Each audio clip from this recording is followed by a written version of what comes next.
ما شاء الله waxaan idinku mahad celiyo ma baaqaan laakiin waxaan leeyahay horta gabadhayda waxaan u bixinayaa Soma magaceeda maanta laga bilaabo waxa la yiraahdaa Soma hooyada kama harno because waa kula maanana hooyada nagama maaranto annagana hooyada kama maaranno marka isbedelada cimiladana waa howl kale oo noo soo kordhay oo ah in daad hadoo dhaco baraka hadoo dhaco hooyada in aanan ka harin لأنه hooyada annaga nagama maaranto annagana kama maaranno because annaga magacina loo asteeyay umulisa waxay tahay inaan hooyo wax u qabanno meel kasto aan joogno iyo magac kasto umulisa ay leedahay waxa laga rabaa in ay hooyo aysan ka harin dhamaanteen inaan ka qayb qaadano oo istaagno sidii aan ugu qareemi lahayn in umulisooyinka la kordhiyo la tayeeyo laga caawiyo sidii lagu horumarin lahaa sababta ay tahay markii wadankeena loo fiiriyo waa kaadiriin muhiim ah waxa jira xirfadlayaal badan oo caafimaad kaligood wax ma qaban karaan laakiin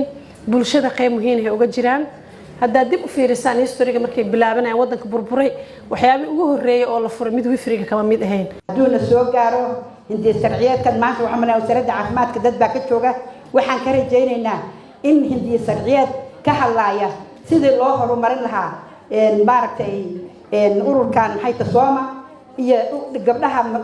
maxay umulisooyinka hadayna soo gaaraan garabkaadan taaganahay annagu waxaan kaliyo leenahay inaan annaga aan ansixino sharci dejiyaan nahay matalana waan nahay maalinteena soo gaarto heel iyo hoobaan idinku garab taaganahay umulisada waxay gasha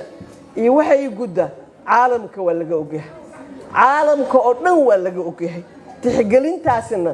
way ku haysataa caalamka oo dhan umulisada waa badbaadiso umulisada waa hooyada iyo dhalaanka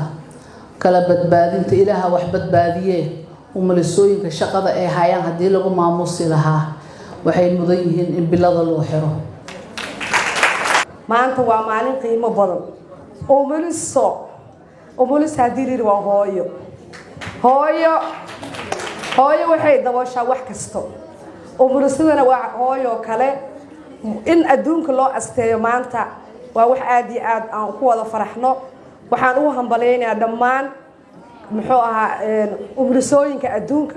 kuwa Afrika kuwa Aasiya kuwa Carabta iyo gaar ahaan kuweena Soomaaliya